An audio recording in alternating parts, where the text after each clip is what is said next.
So நாம் இந்த வீடியோவில் என்ன பார்க்க போகிறோம் அப்படின்னா 10th ஸ்டாண்டர்ட் மேக்ஸில் ஓகேவா நம்ம 7th சாப்டரில் 7.1 ஆல்ரெடி பார்த்துட்டோம். 7.1 வந்து ஆல்ரெடி நம்ம பார்த்துட்டோம். ஓகேவா 7.1 ஆல்ரெடி பார்த்துட்டோம். 7.2ஓட கொஸ்டின்ஸ் தான் நாம் இப்போது பார்க்க போகிறோம். ஓகேவா 7.2ல் உள்ள கொஷின் என்ன அப்படின்னா, the curved surface area of a right circular cylinder of height வந்து 14 சென்டிமீட்டர் இஸ் 88 சென்டிமீட்டர் ஸ்கொயர். ஓகேவா find the diameter of the cylinder கேட்டிருக்காங்க. ஓகேவா ஸோ நாம் வந்து இந்த மாதிரி 7th சாப்டர் படிக்கும்போது கொஸ்டின் எக்ஸாம்பிள் 7.2ங்களா, curved surface area of right circular cylinder of height வந்து 14 சென்டிமீட்டர் இஸ் 88 சென்டிமீட்டர் கொடுத்துருக்காங்க. ஃபஸ்ட்டு நீங்கள் இந்த கொஷின் நீங்கள் பப்ளிக் எக்ஸாமில் சால்வ் பண்ணாலும் சரி, இல்லை டெஸ்ட்டு ப்ராக்டிஸ் பண்ணாலும் சரி, ஒரு ரஃப் ஒர்க்காக நீங்கள் வந்துட்டு ஃபார்முலா எழுதிக்கணும்.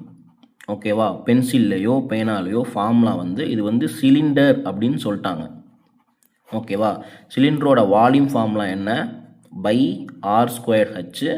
ஓகேவா இங்கே வந்து மீட்ரு வந்து என்ன கொடுத்துருக்காங்க, யூனிட்டு சென்டிமீட்டர்னு கொடுத்துருக்காங்க. நீங்கள் அதுக்கேற்ற மாதிரி சென்டிமீட்டர் க்யூப்னு போட்டுக்கணும். அடுத்து கர்வ்டு சர்ஃபேஸ் ஏரியா 2/RH இதை வந்து சென்டிமீட்டர் ஸ்கொயர்னு பார்த்துக்கணும். அடுத்து வந்து total surface area, total surface area என்ன, 2/RH + Rன்னு வரும். ஓகேவா 2/RH + Rன்னு வரும். ஸோ அதுக்கு சென்டிமீட்டர் ஸ்கொயர். ஸோ இந்த மாதிரி ஃபார்முலா எழுதி இந்த ஃபார்முலா வச்சு நம்ம இந்த சம் சால்வ் பண்ண போகிறோம். கிவன் டேட்டா என்ன கொடுத்துருக்காங்க அப்படின்னா, இந்த மாதிரி ஃபார்முலா எழுதிட்டிங்கன்னா ரஃப் ஒர்க்கில் நெக்ஸ்ட்டு நம்மளோட வேலை என்ன அப்படின்னா, கொஷின் சால்வ் பண்ணும்போது கிவன் டேட்டா என்ன, ஹைட் ஆஃப் த சிலிண்டர் வந்து கொடுத்துருப்பாங்க. என்ன கொடுத்துருக்காங்க, 14 சென்டிமீட்டர் கொடுத்துருக்காங்களா. அடுத்து 88 சென்டிமீட்டர் கொடுத்துருக்காங்க. என்ன, கர்வ்டு சர்ஃபேஸ்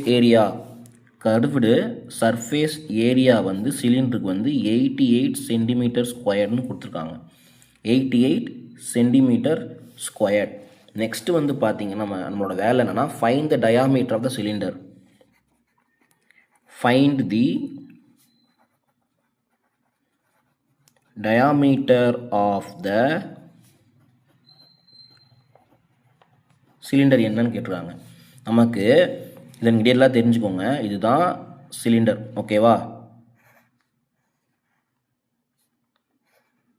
இது ஹைட்டு வந்து 14 சென்டிமீட்டர் கொஷின்லேயே கொடுத்துட்டாங்க. எனக்கு ஆர் கண்டுபிடிக்கணும். ஓகேவா ஆர் வந்து கொடுக்கல. ஆர் கொடுத்தா தான் என்னால் டி கண்டுபிடிக்கும். ஏன்னா டி = 2R. ஏன்னா டிங்கிறது டயா ஆஃப் சிலிண்டரு. தமிழில் வந்து இந்த பகுதியை விட்டம் அப்படின்னு சொல்லுவாங்க. விட்டம் வேணும்னா 2 ஆரம் இருந்துச்சு அப்படின்னா தான் எனக்கு வந்து விட்டம் தெரியும். ஓகேவா விட்டம் = 2 ஆரம் போட்டால் தான் எனக்கு விட்டம் கண்டுபிடிக்க முடியும். அதாவது டயாமீட்டர் ஆஃப் சிலிண்டர் கண்டுபிடிக்க முடியும். ஓகேவா அப்போ எனக்கு ஃபஸ்ட்டு என்ன தேவை, ஆர் தேவை.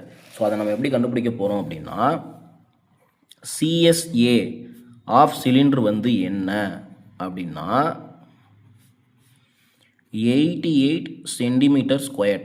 ஓகேவா அப்போது ஃபார்முலா நமக்கு என்ன தெரியும், 2/RH 88 சென்டிமீட்டர் ஸ்கொயர். ஓகேவா அப்போது சப்ஸ்டியூட் பண்ணால் 2 × 22/7 எனக்கு 6 தெரியாது. ஹச் வந்து எனக்கு என்ன தெரியும், 14 தெரியும். அடுத்து 88 சென்டிமீட்டர் ஸ்கொயர். இதை கேன்சல் பண்ணால் நம்ம எப்படி கேன்சல் பண்ணலாம், இப்போது 7 2s are 14. ஓகேவா இங்கே 22 இருக்குது. இங்கே எப்படி கேன்சல் பண்ணலாம் 22-வை சொல்லுங்கள். இப்போ 22 × 4 பண்ணலாமா, 4 2s are 8, 4 2s are 8. ஓகேவா அப்போது 22 × 4 போட்டேன் அப்படின்னா 8. எனக்கு 88 கேன்சல் ஆகிடும். அடுத்து வந்து இந்த 2வை கேன்சல் பண்ணலாமா, இந்த 2வையும் 2 2 4.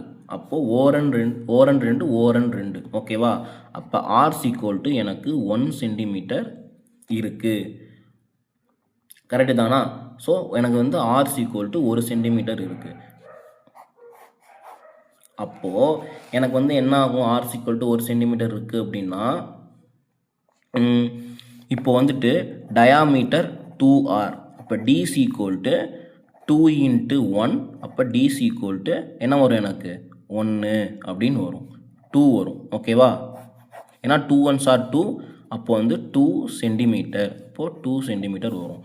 ஆன்சர் வந்து நமக்கு என்ன கொடுத்துருக்கான், 2 சென்டிமீட்டர் வரும். பார்த்துக்கோங்க என்ன பண்ணியிருக்காங்கன்னு புக்கில். ஓகேவா?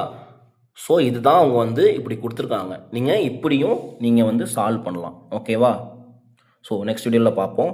ஓகே, 7.3 வந்து நெக்ஸ்ட் சால்வ் பண்ணி சிலிண்டர் ஃபார்முலாவை இந்த 3 சம் சால்வ் பண்ணி நீங்கள் போட்டிங்க அப்படின்னாலே ரொம்ப ரொம்ப ஈஸி. ஸோ நம்ம வந்துட்டு 7.3 பார்க்கும்போது சிலிண்டர் ஃபார்முலா உங்களுக்கு ஈஸியாக மெமரி ஆகிடும்.